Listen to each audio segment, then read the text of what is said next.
udah dia ambil serahkan kepada anaknya, terus diam-diam daftarkan sendiri, seolah-olah ini adalah propertinya sendiri atas nama SBY. Jadi bagi kami sebagai pendiri harus menyampaikan ini, bahwa jadinya AHY sebagai ketua lebih daripada warisan. Saya tanya, kapan masuk Partai Demokrat? Jawabannya apa? 2014, wow. 2014, terus kau lebih tahu sejarah dari saya. Aneh, coba. Ya. Saya pendiri, saya pelaku. Kok dia lebih tahu dari saya? Woi, minum obat dulu loh. Kumpul seluruh pendiri, orang lama dan orang baru kita combine dan kemudian kita adakan KLB lagi. Bertarung partai terbuka. Ya. Cuma 2 orang aja diajukan. Muldoko atau Agus, siapa menang? Ya. Oke. Partai terbuka, tetapi harus terima. Ya. Terima kenyataan ini. Berani enggak?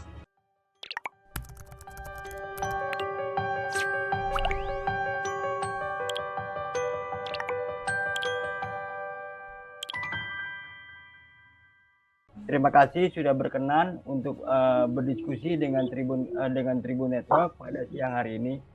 Perkenalkan Bang Hengki, saya Rahmat Hidayat, selaku News Manager Tribun Network. Bersama kita sudah ada Mas Feby Mahendra Putra, Direktur Pemberitaan Tribun Network yang juga akan memandu acara dialog pada siang ini.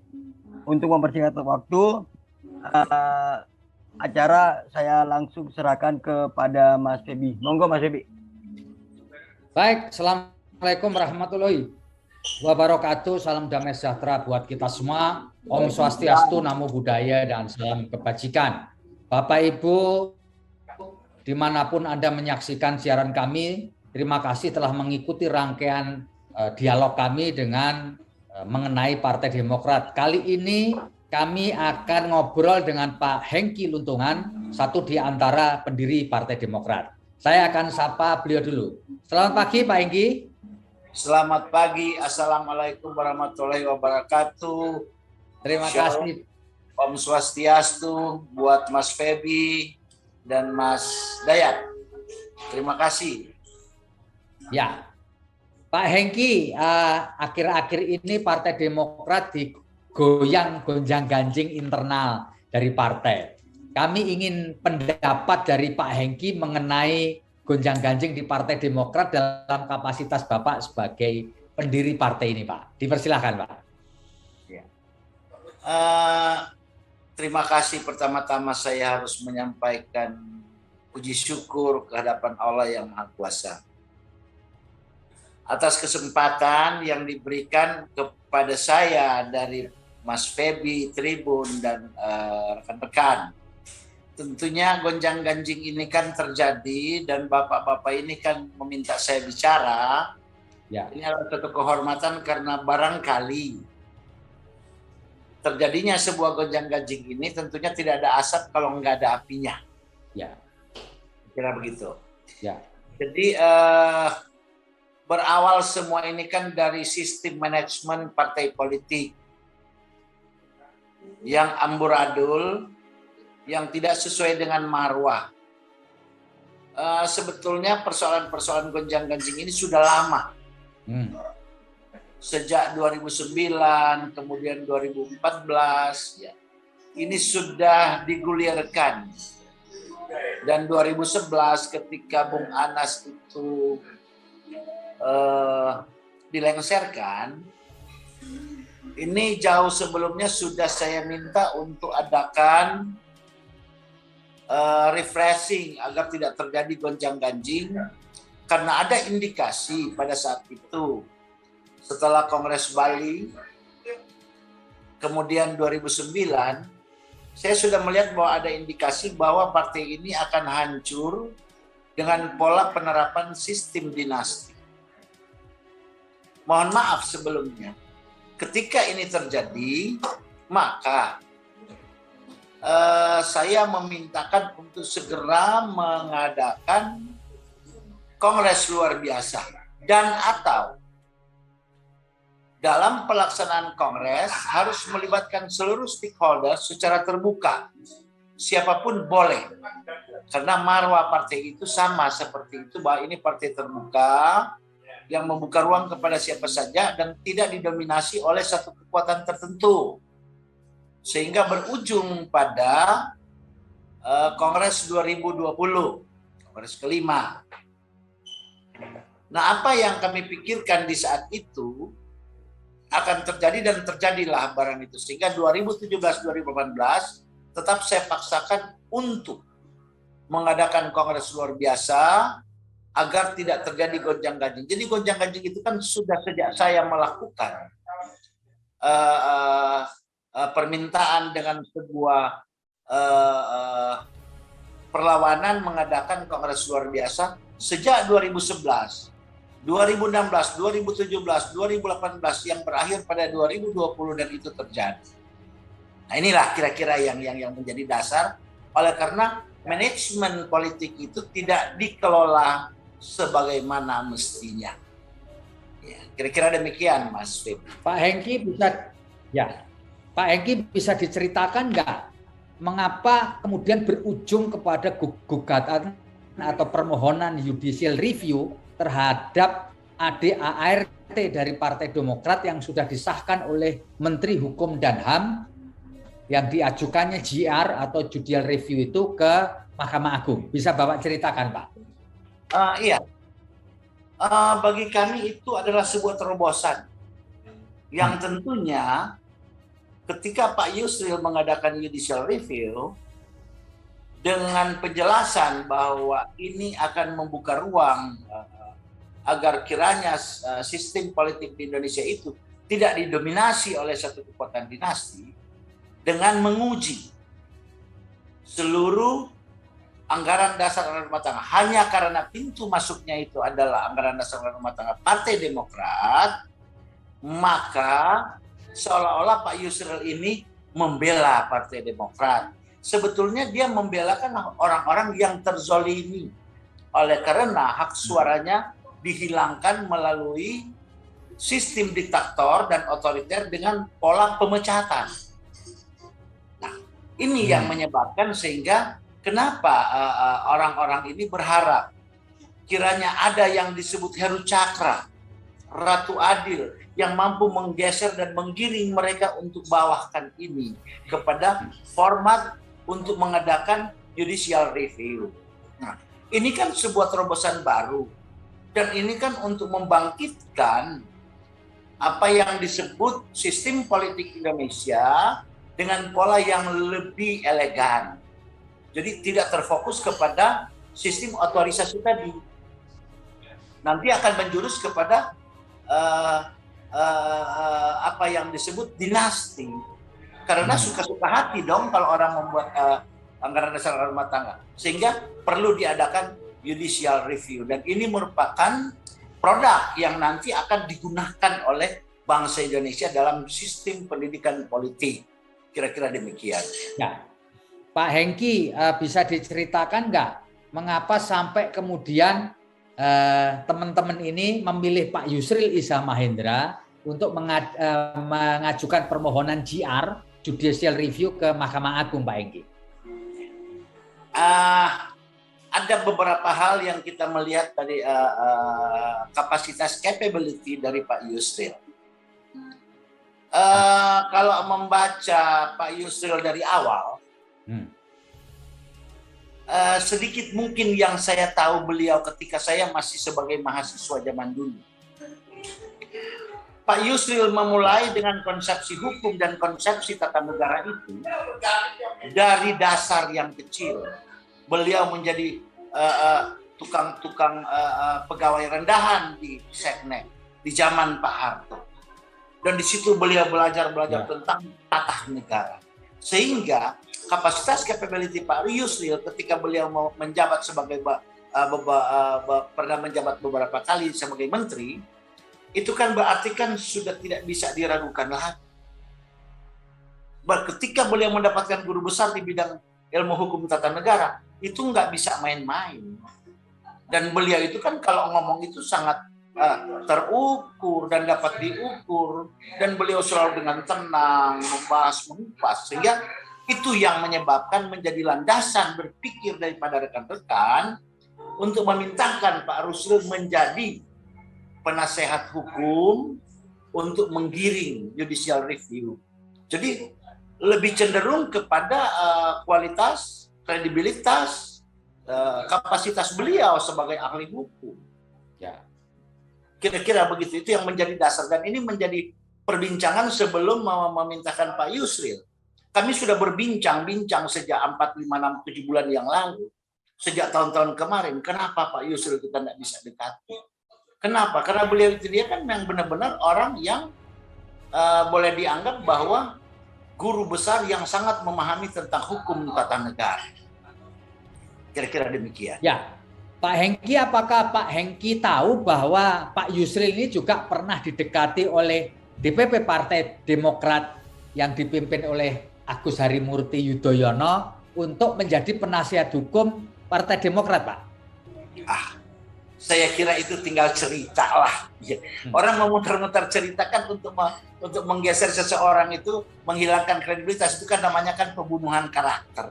Saya kira enggak seperti itu. Karena Pak Yusril pun kalau dia mau didekati, monggo, dia kan profesionalitas sebagai pengacara, siapapun bisa kok. Sangat bisa siapapun ya. Dan ternyata kan teman-teman yang mendekati ke beliau ini kan bukan karena uang banyak atau apanya, tapi karena emosional dari sistem pertemanan tadi. Kira-kira demikian. Ya. Jadi ada cerita ini karena didekati oleh AHY apa semua ya, dan dari AHY itu nggak mungkin. Saya yakin nggak mungkin, itu orang mabok lah yang cerita itu, ngarang lah. Kira-kira begitu. Halo? Apakah dalam waktu belakangan ini pernah, halo Pak Hengki? Ya. Nah, apakah belakangan ini Pak Hengki pernah berkomunikasi dengan Pak SBY, Pak? Komunikasi saya dengan Pak SBY gitu maksudnya? Ya. Alah, ini pintu tertutup, Bos. Maaf gitu aja ke Pak SBY. Pintu tertutup bagi kami pendiri. Dan itulah yang menyebabkan kami juga tidak respect ke beliau.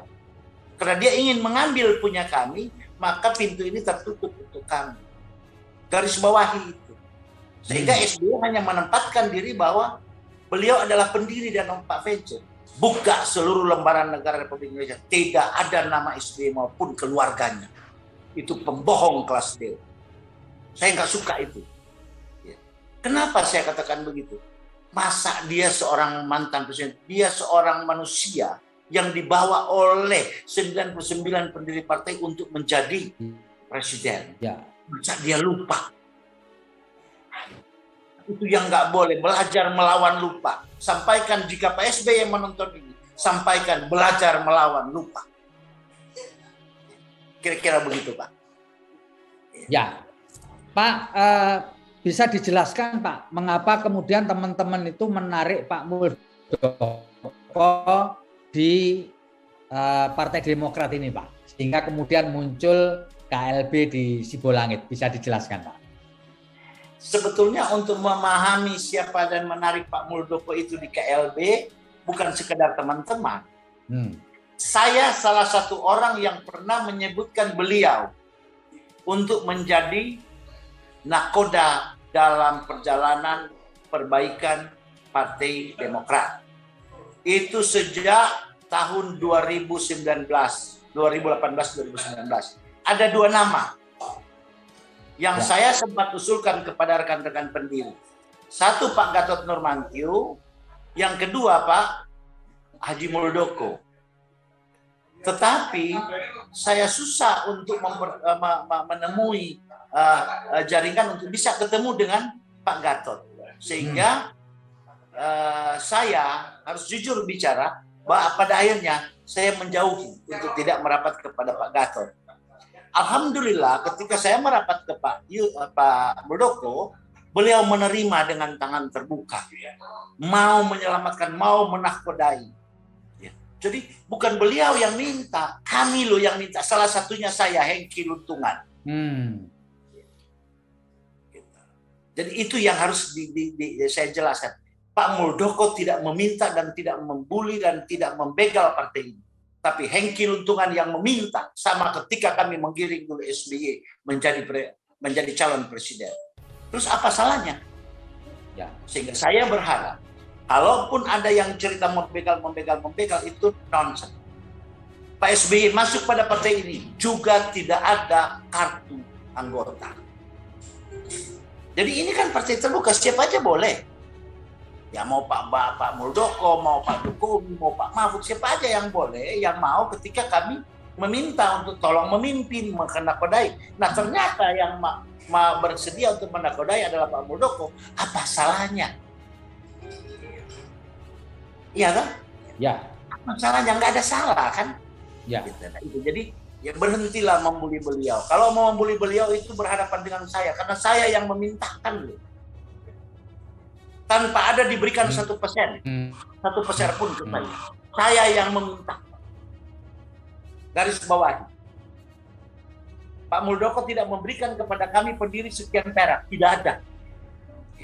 Saya yang hadir dan memintakan beliau untuk bisa menakodai dalam rangka memberikan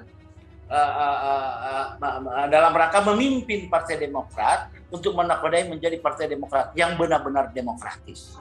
Kira-kira begitu. Jadi tidak ada beliau meminta. Saya yang meminta. Ya. Pak, apakah bisa dijelaskan Pak, apakah di dalam prokes JR ini juga didukung oleh Pak Muldoko Pak? Saya kira itu jauh panggang daripada api. Artinya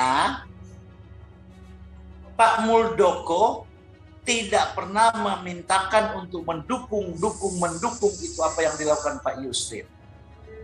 Karena itu adalah persoalan bagaimana 4 orang ketua DPC memintakan kepada Pak Yusril untuk membuat judicial review dalam rangka menyelamatkan partai dan menyelamatkan diri mereka. Jadi bukan karena ada Pak Muldoko banyak, nggak ada, jauh banget. Hanya kebetulan mereka adalah personifikasi daripada Partai Demokrat yang sekarang lagi rame tentang KLB yang dipimpin oleh ketua Pak Muldoko, sehingga seolah-olah Pak Muldoko ada di belakang. Saya kira tidak ya Pak ya. Hubungan emosional ya itu nanti. Tetapi kalau saat sekarang saya kira enggak. Pak, pihak DPP Partai Demokrat melalui juru bicaranya mengatakan bahwa nggak mungkin tidak ada yang memberikan backup dana ketika menunjuk Pak Yusril Iza Mahendra sebagai kuasa hukum. Artinya ada bandar, ada pihak lain yang memberikan dukungan karena honornya Pak Yusril ini mahal sekali. Bagaimana komentar Bapak terkait dengan pernyataan itu? Bohong. Gini loh, sebelum Pak Yusril Iza Mahendra yang disebut pengacara dan ahli hukum yang hebat, dulu kita masih kenal Bang Buyung Nasution. Ya. Orang mungkin nggak percaya ketika saya meminta tolong beliau untuk menghandle sebuah kasus dengan nilai 1 miliar. Oke? Halo? Ya, lanjut. Nah, tetapi kok itu bisa terjadi? Dan beliau mau membela. Karena di antara kehidupan manusia-manusia ini, lebih cenderung mereka memikirkan tentang hukum moral. Belajarlah tentang hukum moral yang mau melihat ketika orang terzalimi. Ya. Jadi saya kira nggak ada tuh. Barangkali Pak Yusril diberikan, kira itulah hoak yang terjadi. Karena ini kan udah kepanikan luar biasa. Kenapa mesti takut Pak Yusril? Ada apa? Kalau kalian takut berarti kalian bersalah. Iya. Jadi lawan aja, berikan aja argumen yang dapat diterima oleh Mahkamah Agung dalam judicial review. Ya, karena Pak Yusril itu kan benar-benar intelektual. Beliau kan ahli. Ya.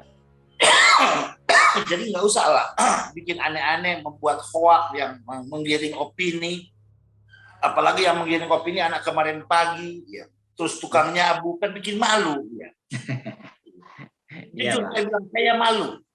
Sebelum Pak Yusril menangani ini, sebelum Pak Muldoko menangani ini, saya pendiri. Bukan main orang melihat. Inikah kader-kader yang Pak Hengki bentuk? Wallahu alam. Saya bersumpah bukan saya yang membentuk mereka. Mereka terbentuk oleh Kroni Cikeas. Tentang berbagai kebohongan, berbagai hoak, mereka membentuk ini. Coba lihat, ada di Babe, setiap hari saya baca itu, 3-4 itu bikin hoak. Saya justru malu sebagai pendiri. Saya waktu mendirikan ini tidak mengajarkan orang untuk membenci. Jujur saya bilang, bukan saya karena saya moralis. Sampai detik ini pun kalau saya adakan perlawanan bukan karena kebencian. Hanya ingin meluruskan sebuah perjalanan sejarah. Tidak ada kebencian dalam hati saya. Saya tidak membenci Pak SBY. Tetapi saya menyayangi partai ini. Saya hanya mengetuk pintu hati Pak SBY. Kalaupun beliau mendengar ini dengan AHY, berhentilah berbohong. Dan tolong garis bawah, bahwa berhentilah menciptakan itu anak-anak kemarin pagi disuruh bertarung dengan kita. Nggak kenalah di saya. Sehingga waktu lalu saya bilang, sekaligus Pak SBY yang bicara dengan kita.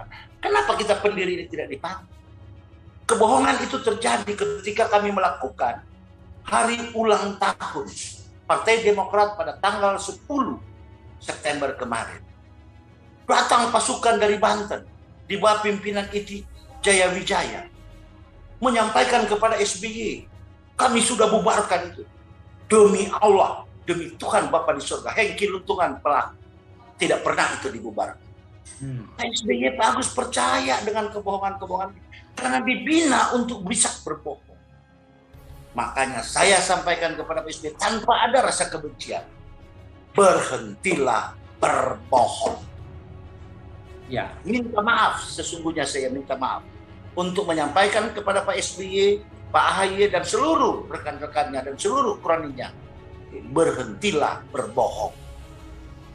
Negara sudah tahu, rakyat sudah tahu, opini digiring. Contoh berikut, kapan Pak SBY menjadi pendiri? Memalukan. Saya pelaku.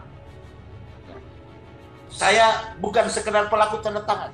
Saya yang membawakan Arswendi Kamuli sebagai notaris. Saya mendaftarkan kepada Kumham. Saya menggiring 7 dari 8 profesor. Nggak ada SBY. Bohong-bohong itu nggak boleh. Haruskah kita buka-bukaan? Malu. Ya. Itu barangkali. Pak. Tapi saya tidak ada kebencian. Saya hanya menyampaikan, meluruskan sejarah ini.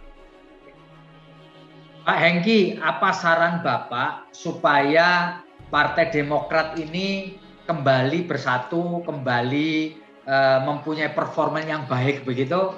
Apa saran Bapak nih? Saya suka itu. Mencari pemimpin yang memahami tentang manajemen politik. Ya. Terukur. Ya. Dengan pengalaman yang mapan. Mampu berbicara dengan santun. Mampu menempatkan diri dengan santun. Dan mampu untuk tidak melupakan sejarah. Orang lama dan orang baru dikumpulkan untuk menjadi satu. Hebat partai ini. Aku yakin dan saya mampu melakukan itu. Jika nakoda harus beralih dan diganti. Kalau nakoda ini kan orang udah tahu. Dari papanya, anaknya, adiknya, ininya, buset. Ini mah bukan manajemen politik. Ini adalah dinasti dan itulah saran saya. Kalau mau partai ini menjadi besar, kembali menghimpun keluarga besar Partai Demokrat. Para pendiri itu kan baru 40% yang meninggal. 60% masih hidup. Dan bisa jadi saksi sejarah. Lalu di daerah-daerah para deklarator masih banyak yang hidup dan meminta tolong Bung Hengki. Selesaikan persoalan ini karena Bung Hengki yang bertanggung jawab sebagai pendiri. SBY mendengar itu, kagak. Yang dibawa tuh penipu semua tuh, Harzaki lah, Andi lah. Yang anak notabene-nya kemarin pagi. Jujur saya baru kenal, ya Rahlan ya. Siapa? Saya baru kenal kemarin pagi. Saya nggak kenal mereka. Entah kapan mereka masuk. Tetapi saya selalu bertanya, kapankah Anda masuk di partai yang indah ini? Kok kalian bisa melawan saya? Bisa membuat saya ini dia bahwa saya membohongi sejarah. Hei, kapan kau ada di Partai Demokrat? Maaf, Mas Febri, saya jujur harus bicara bahwa orang-orang yang sedang berbicara di kubunya AHY adalah orang-orang yang tidak paham tentang Partai Demokrat. Yang hanya diciptakan oleh SBY untuk mengkonter seluruh apa yang dia mau. Bukan apa yang menjadi kenyataan, apa yang dia mau. Kenyataan sejarah tidak begitu, dia harus paksakan. Lalu dibalik. Wow, berapa duit diberikan kepada Yusuf? Waduh, walah. Berapa banyak Muldoko keluarkan duit. Iya. Demi Tuhan Bapa di surga, saya orang Kristen. I'm Christian. Muldoko tidak mengeluarkan satu perak untuk Hengki Luntungan yang meminta dia memimpin partai. Garis bawahi. Dan saya pasang badan. Karena saya beranggapan Pak Muldoko orang yang hebat, yang memiliki kredibilitas yang kuat, yang memiliki pengalaman hidup yang berpolitik yang bagus. Silakan nanya. Tidak ada Pak Muldoko memberikan saya satu perak. Jadi jangan orang berpikir, oh Pak Hengki kan diberikan duit sama Pak Muldoko, udah kaya raya dia. Oh no. Ya, barangkali itu Pak Febri. Jadi saran saya, jika ini partai mau membaik, kumpulkan kembali seluruh stakeholder lama dan baru. Kita duduk bersama. Pak Hengki, apa saran Bapak untuk menyempurnakan ADART Partai Demokrat yang sekarang berlaku? Karena bagaimanapun roda organisasi selain pada orang juga tergantung pada rule of the game yang tercantum di dalam ADART, Pak. Ya, bagus sekali ini pertanyaan Mas Febri. Bagus sekali. Agar ini menjadi baik. Halo? Ya, lanjut Pak. Agar ini menjadi baik tentang dasar rumah tangga, harus dikembalikan pada marwah awal. 2001 ketika partai ini berdiri, kami Hengki Luntungan dan teman-teman Ahmad Yani Wahid almarhum yang membuat anggaran dasar anggaran rumah tangga itu. Dan dalam anggaran dasar rumah tangga partai ini harus menjadi partai terbuka. Dan dalam turutan anggaran dasar rumah tangga bahwa kami adalah pendiri 99 orang. Sekarang mukadimah anggaran dasar itu telah dirubah. Founding Fathers SBY dan VC Rumangka. Kenapa ambil orang mati? Kapan dia jadi pendiri? Silakan Bapak buka pada catatan Lembaran Negara Republik Indonesia, tidak ada nama SBY. Jika ada nama SBY, maka SBY mengkhianati Bu Mega. 2001 beliau kan masih Kemenko Polhukam. Ya. Kalau dia bilang dia pendiri, maka dia mengkhianati Bu Mega. Sama seperti apa yang disampaikan kemarin. Berhentilah membuli orang lain. Contoh, bahwa Bu Mega menggulingkan Gus Dur, ada guling-mengguling lagi. Karena tidak mapan dalam berpolitik. Akibatnya kalimat menata tata bahasa aja nggak bisa. Dan inikah yang dilakukan oleh Pak SBY dan AHY. Kader-kader seperti ini. Setelah buat kesalahan minta maaf. Nggak bisa kalau saya usut secara nggak ada bilang pleset tidak, nggak ada. Karena nilai kesombongan yang berlebihan. Oleh karena kepanikan tingkat dewa.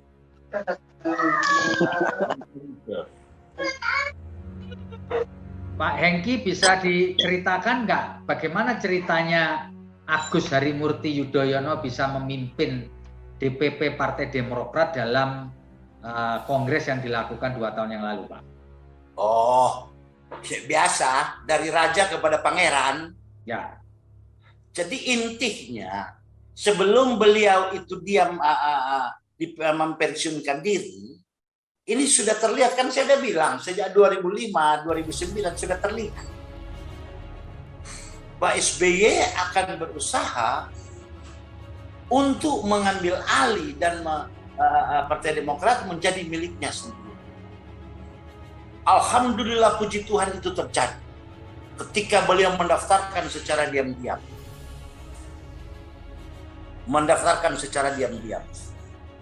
Coba dibayangkan, Ini punya kita, didaftarkan diam-diam pada malam hari.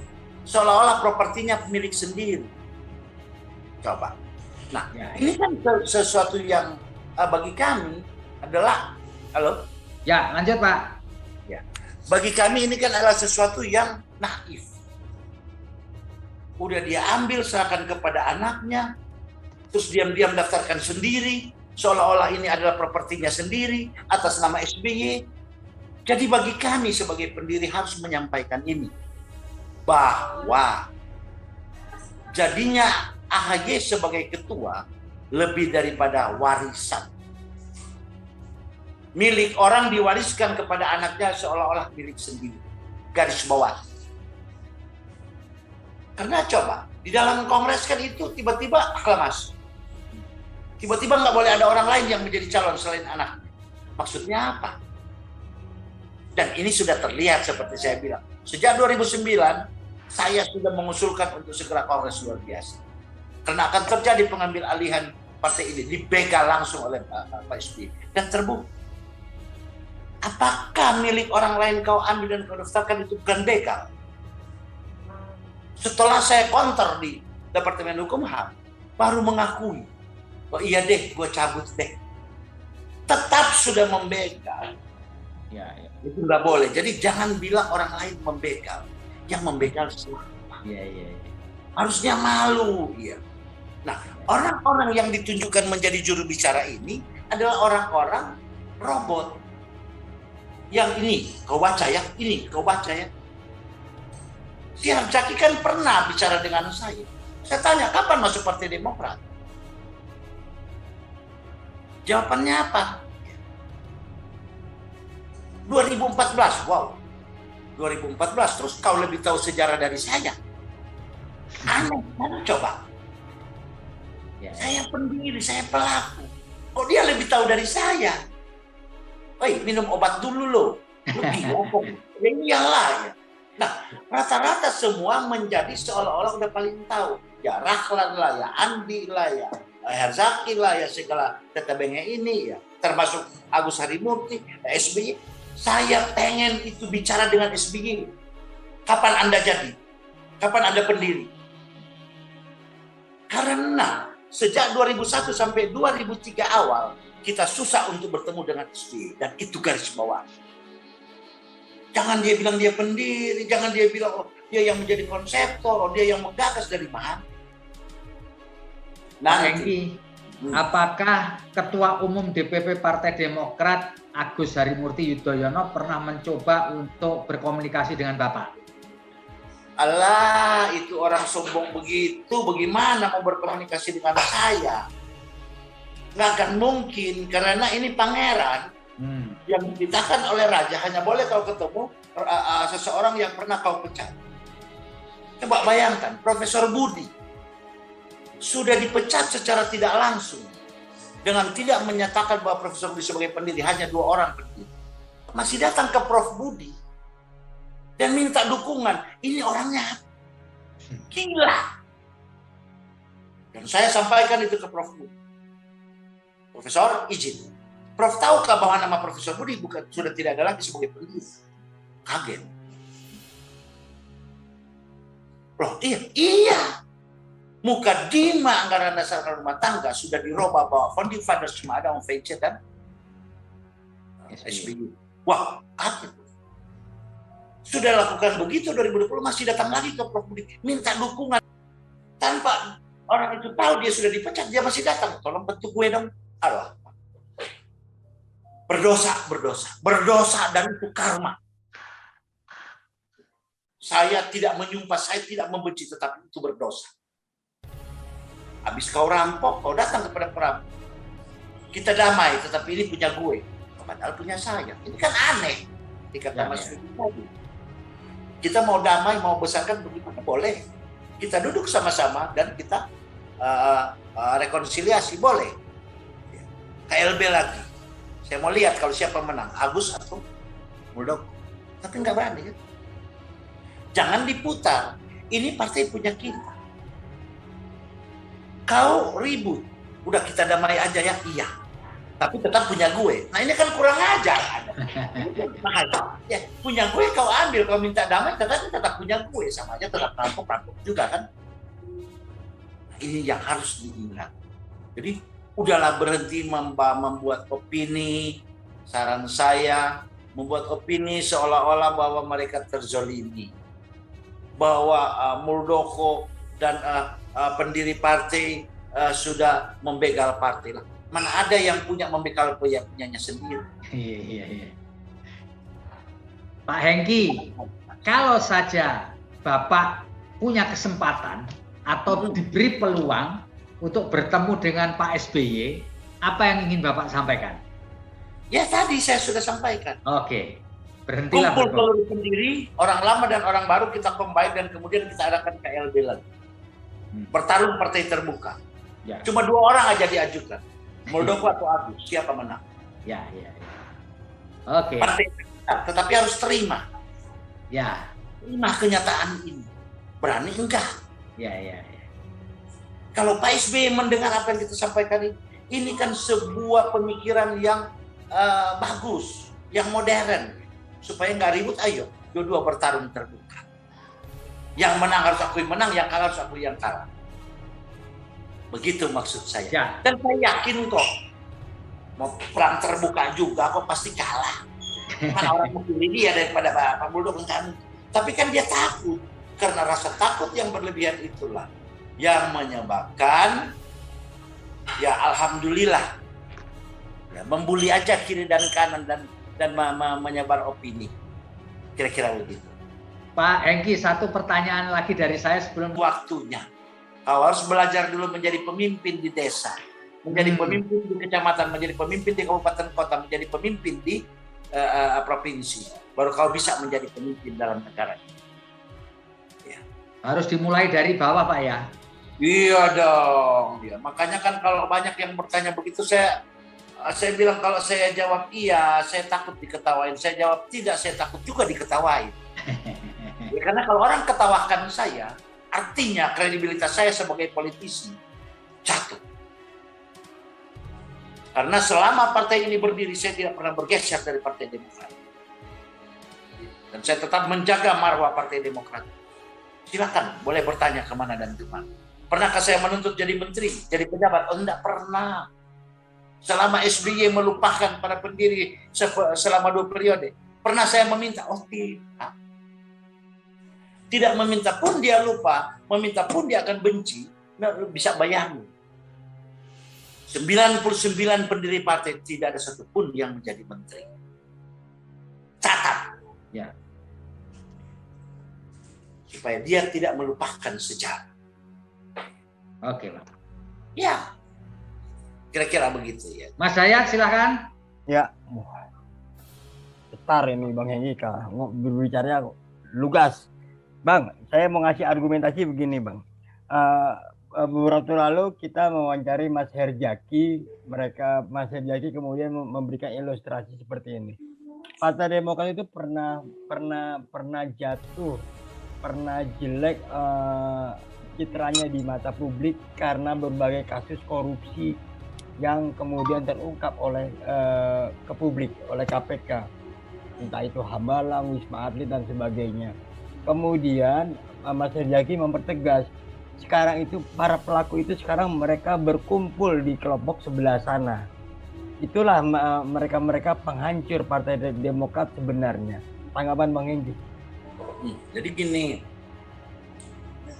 partai ini didirikan bukan untuk korupsi. Tetapi ketika orang korupsi, dia membentengi diri dengan iklan tadi. Oh tidak. Padahal dia yang melakukan. Siapa yang melakukan itu? Siapa yang menjadi sutradaranya? Yang paling belakang. Ada iklan itu kan yang paling belakang siapa? Cari tahu aja sendiri. Artinya, ketika mereka ini terjebak dan terkait dalam masalah korupsi, adakah pemikiran daripada sang paduka tuan yang mulia pada saat itu presiden berpikir tentang mereka? Adalah tidak mungkin. Anas terlibat, Enji terlibat, Andi Malarangeng terlibat, Sarjana Tahir terlibat, semua terlibat. Sultan Batu Gana terlibat. Edi Baskoro nggak terlibat sekjen. Tapi ini kan harus dibentengi, ya. Ini harus dibentengi agar tidak membias terlalu jauh. Tetapi mudah-mudahan aku yakin bendahara terlibat, ketua umum terlibat, sekjen terlibat, ya. Wakil sekjen terlibat. Masa sekjen nggak terlibat? Akal sehatnya di mana? Anak kecil aja tahu. Tetapi tidaklah hendak kita mengatakan bahwa partai ini didirikan untuk korupsi, oh tidak. Jujur partai ini didirikan oleh karena darah, keringat, dan sepeser dibelah 9 oleh 99 orang yang patungan. Ketika menjadi presiden, lupa sejarah. Maka terbentuklah kroni di dalam manusia tukang talak. Ingat, Bung Dayat, bahwa partai ini didirikan ketika saya menggiring mulai dari Sabang sampai Merauke. Tidak ada saya mintakan uang sepeser pun. Tapi ke belakang, bayang mau jadi ketua umum, ketua DPD, ketua DPC, harus setor. Kalau Hengki Luntungan mau jadi kaya, sudah kaya sesaat partai ini didirikan bersama Profesor. Gampang kan? Tetapi kami dengan jerih payah mengeluarkan uang. Sedikit digabung-gabung. Tuh ada kawan saya nih yang tidak pernah mau bicara lagi. Tapi dia tahu bahwa itu apa yang saya bilang dia tidak berani bantu. Ada kawan saya di sebelah sana. Yang juga turut berkeringat berdarah-darah. Pak Wayan Sugiarto. Titip salam kalau beliau sedang menonton. The best, Mr. Wayan. Saya minta lebih baik tidak bicara. Kenapa? Pak Wayan masih kasih kuliah, saya telepon. Bro, bawa pisang goreng sama makanan, ya anak-anak belum makan. Itulah sumbangan-sumbangan kita sedikit demi sedikit. SBY nyumbang apa? 2003 ketika acara di HI dan acara di Bogor sama di Kinasi, SBY hanya keluar 100 juta.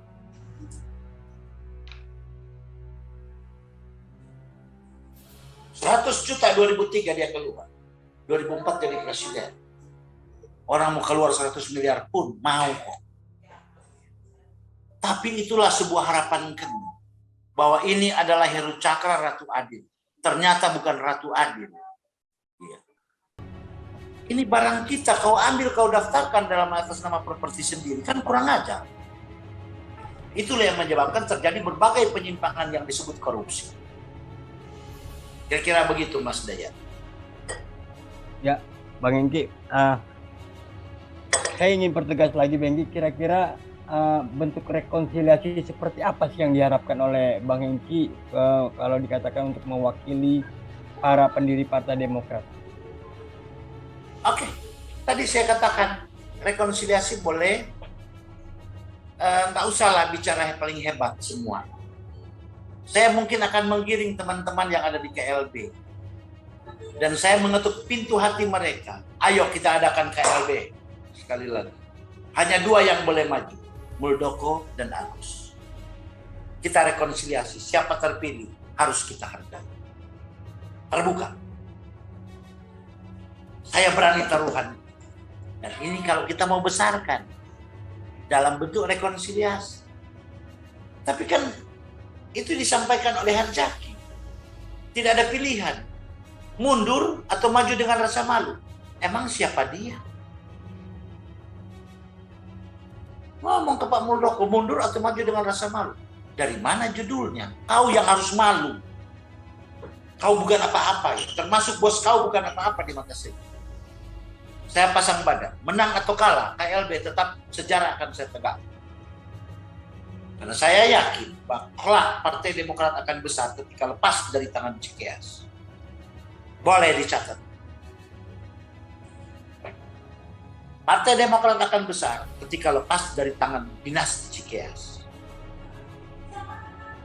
Oke, rasanya penjelasannya luar biasa gamblang nih dari Pak Hengki Luntungan. Mas Dayat, kita sudah ngobrol sekitar 1 jam ini. Nah, kami terima kasih sekali kepada Pak Hengki Luntungan yang menceritakan secara gamblang dan jelas mengenai apa saja yang dipikirkan dan apa saja yang telah terjadi di masa lalu. Amin. Kami berterima kasih Pak atas penjelasan dan waktu Bapak dalam kesempatan hari ini. Sekali lagi atas nama Tribun Network kami mengucapkan terima kasih. Salam sehat buat Pak Hengki Luntungan dan kawan-kawan. Akhirul kalam.